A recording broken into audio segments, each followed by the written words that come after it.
सच्चिदानंद सद्गुरु साईनाथ महाराज की जय। ओम साई राम। मित्रों, आज का ब्लॉग आप सभी लोगों के लिए विशेष लाभकारी और कल्याणकारी है, क्योंकि आज के ब्लॉग में हम आप लोगों को बता रहे हैं रक्षाबंधन प्रथम रक्षा सूत्र हम किसको बांधें और क्यों बांधें, इसका लाभ क्या है।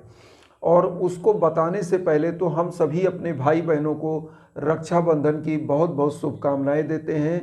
उनका सभी हमारे भाई बहनों का जीवन खुशियों से भरा रहे, हमेशा सफलता की तरफ से अग्रसर हो और उनका जीवन हमेशा सुरक्षित रहे।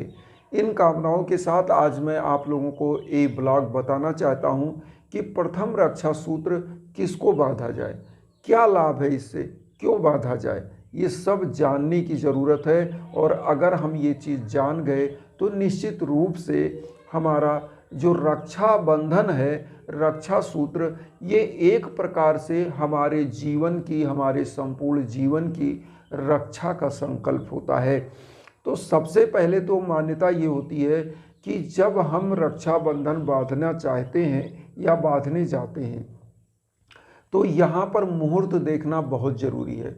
रक्षाबंधन का मुहूर्त आप देखें, उसमें भद्रा भरणी और किसी प्रकार का पंचक नहीं होना चाहिए। उस समय में रक्षा सूत्र बांधना चाहिए। अब प्रथम रक्षा सूत्र किसको बांधना चाहिए, सबसे पहले तो ये हमारे दिमाग में आता है कि रक्षा सूत्र बहुत लोग तो इन किन प्रकारेण बंधा लिए, बहन ने बांध दिया और भाई ने बंधा लिया। यहाँ पर मैं एक चीज़ और बताऊँ कि रक्षा सूत्र जब भी आप प्रथम रक्षा सूत्र बांधें तो शुभ मुहूर्त देखिए और अपने कुल देवी देवताओं को सबसे पहले बांधिए, या वहाँ बांधने के पहले आप अपने आराध्य देवी देवता जो भी आप जिनको भी आराध्य मानते हैं उनको बांधिए। उसके बाद आप अपने गुरु को एक रक्षा सूत्र जरूर बांधें जो आपको ज्ञान दे करके आपके जीवन को सुरक्षित रखते हैं।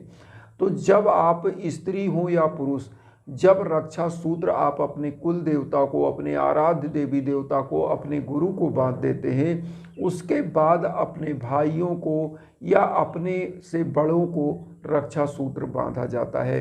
रक्षा सूत्र पुरुष भी बांधते हैं और स्त्रियां भी बांधती हैं, आज मैं बता दूं। वैसे तो इस रक्षाबंधन को हमारी माताओं बहनों का ही त्यौहार माना जाता है, लेकिन आप देखेंगे पुरातन समय से जो आपके पंडित होते थे, जो आपके उपरेहित होते थे, वो भी घर पे आपके रक्षा बांधने आते थे।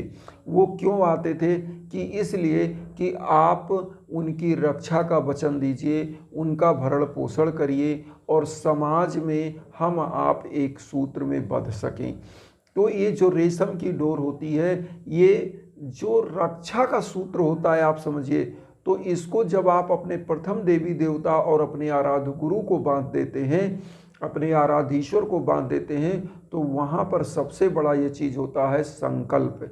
क्योंकि हम लोग क्यों रक्षा सूत्र बांधते हैं, क्योंकि बहन भाई के हाथ में बांधती है और ये मनुस्मृति से आज तक चला आ रहा है कि जब बच्ची छोटी होती है तो पिता के संरक्षण में होती है, और जब बच्ची युवा होती है तो भाइयों के संरक्षण में होती है, और जब वो बड़ी होती है तो अपने पति के संरक्षण में आ जाती है शादी होने के बाद, और जब मृत्यु होता है तो ऐसी मान्यता है कि अग्नि के संरक्षण में, या उसका अंतिम संस्कार जिसमें किया जाता है उसके संरक्षण में होता है।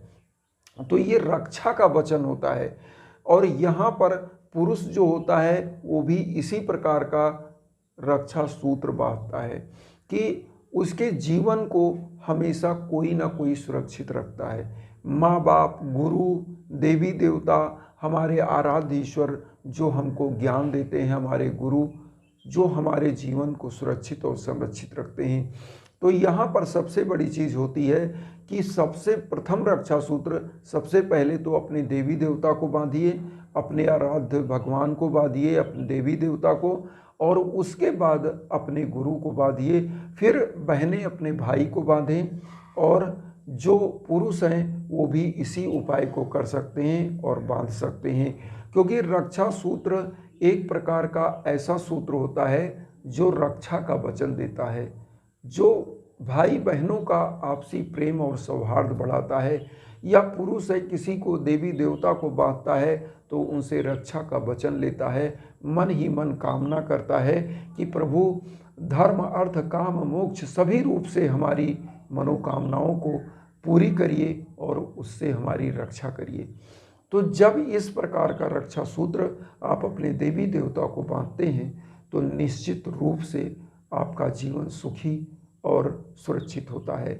इसी के साथ मेरे चैनल का भी संकल्प यही है कि हमारे सभी भाई बहन जो वसुधैव कुटुंबकम की जो भावना हम लेकर चल रहे हैं उसमें हम आपके साथ जुड़ सके, भगवान आपका जीवन सुरक्षित रखे और हम लोग सुरक्षित पूर्वक एक दूसरे से जुड़ सकें, एक साईं परिवार बन सके, भाई बहन बन सकें।